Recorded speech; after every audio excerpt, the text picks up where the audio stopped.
Well, it's only the end of July, and the Blue Jackets finally get a head coach. Amen. Yeah, let's talk to Aaron Portzline from The Athletic. Porty, how are you? I'm doing all right, man. I was thinking just yesterday that Supreme Court justices have been nominated and confirmed quicker than this took for the Blue Jackets. But you're right, they finally got a coach. Well, let me ask you then, Ron, given the late signing of a head coach, do you think anyone asked the question, why is this guy still available? Well, he's available because there's no other openings in the league. There's been enormous turnover in this league with head coaches. Everson was part of that, fired by Minnesota early last season. But the Blue Jackets, for many, many weeks now, have had the only opening in the league. So they took some time. Let's be honest. I think the first choice was Todd McClellan. That didn't get to the final stage because the parameters of a contract, for whatever reason, did not make sense. So they moved on to the next guy. They thought they had some really good candidates, including Everson, Jay Woodcroft, formerly of Edmonton. I think they feel very pleased to have Everson, a veteran coach, sure, who's head coach for many, many years, but also in the NHL, which was, of course, one of the demands that Don Waddell had at the start of the process. You know, Porty, I contacted a bunch of people in Minnesota like that cover the team, that work in sports radio, and the sense that I got from everyone was, you know, they had their most successful years in franchise history back-to-back with this guy, and they just hit, from what they were saying, they just hit a rough patch, and Bill Guerin, the GM, didn't feel like the team was reacting to him, and that's why he lost his job. Outside of a rough patch, I'm hearing he was fantastic in Minnesota.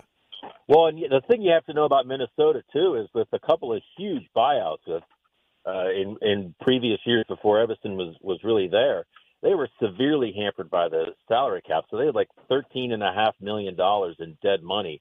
So not a lot was expected of Minnesota. The one thing I've heard, Torg, too, is that with their regular season success, by really outperforming what they were expected to do, they almost set the bar too high. Like, he was let go because of that rough patch early this season. But people have also complained about their lack of success in the playoffs.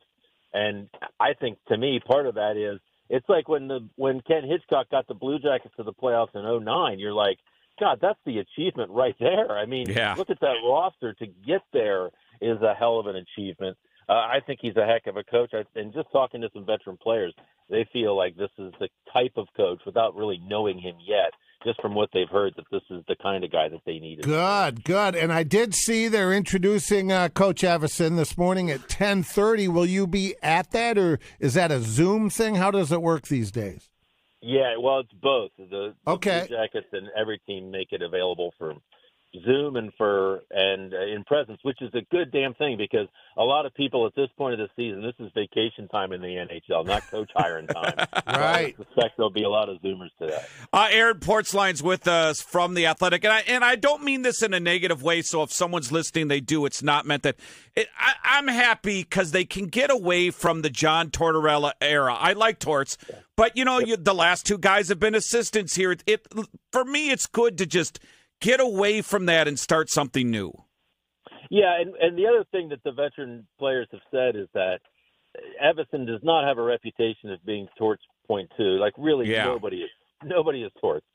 But there are some similarities there, certainly different than the previous two Blue Jackets coaches, where, I mean, just look at that scowl on the face. Every picture of him on the bench has a fantastic scowl. Former player, intense, passionate player. And it coaches the same way, behind the bench the same way, is known to have some spats with opposing coaches on the bench. He is a driven, motivated guy, but there's no BS there. And these guys, the sense you get, the reason Pascal Vincent was moved along after just 1 year is a lot of players in the room, veteran players, didn't feel like it was being pushed enough, that it was hard enough, that the demands were high enough. And I don't think that's going to be an issue with Dean Everson. Oh, I like it. Yeah. He definitely is, from what I was told, is not going to get, not a pushover, was it explained to me. Porty, what about the assistant coaches? Now, I would have to assume a guy wants to maybe bring in a couple. Maybe he goes to Don Waddell and say, okay, you can, keep one around. What's going to be the agreement with the assistant coaches? Yeah, so that's something that would be negotiated, not in the contract, but as part of the contract. This is my right to bring one or two guys with. The one thing we know is Don Waddell does not want an entirely new staff of assistants. I think he'd be amenable to one guy coming with Everson, maybe two guys coming with Everson. I don't think they want to gut the whole assistant staff. Joseph Boumediene, who became an assistant coach last year after many years in the organization, will not be back. So there's one open space if they want to keep four assistants. And just speaking to a couple of the guys yesterday that are holdovers from Pascal Vincent's staff, they have not yet heard a direction.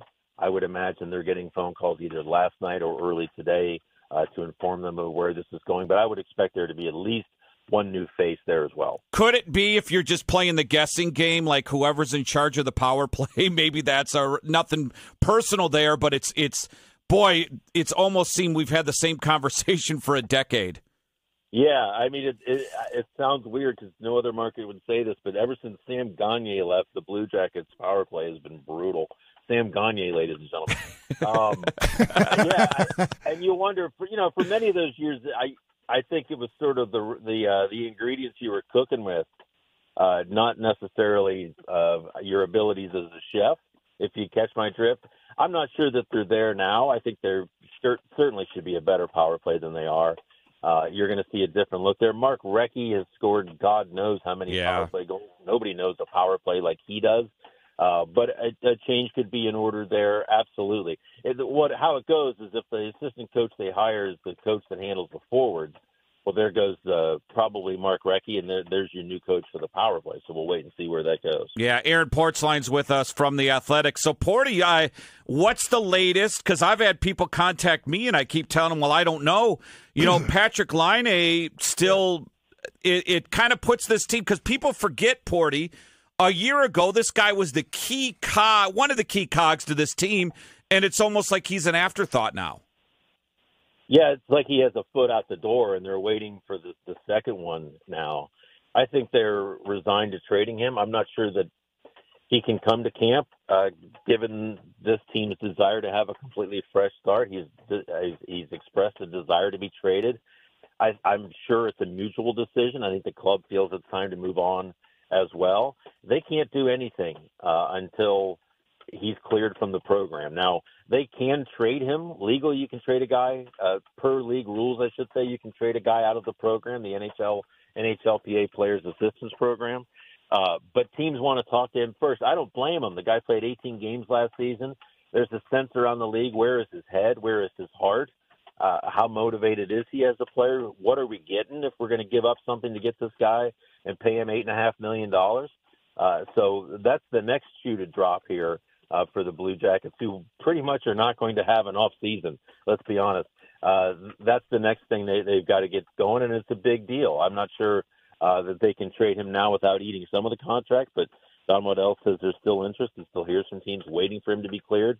So we'll see where she goes. And maybe there's a lesson in there for social media Blue Jacket fans the next time they sign a name and they lose their minds. Every year, every other year, it's the savior. This is the guy. This is the guy. Here we are a year later, and he's an afterthought, and he's on his way out. So next time they make that, maybe you temper your online praise. Curb your enthusiasm. Yes, exactly. Yes. Let's lower the expectations a little bit and be real.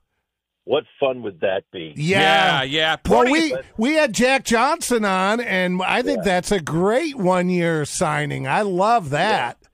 Yeah, and it makes sense, right?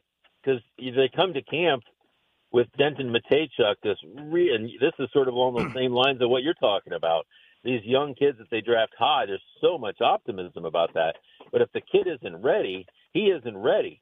And so you need an escape clause there. Jack Johnson can play 70 games as he did last year with Colorado, or he could play 30 games.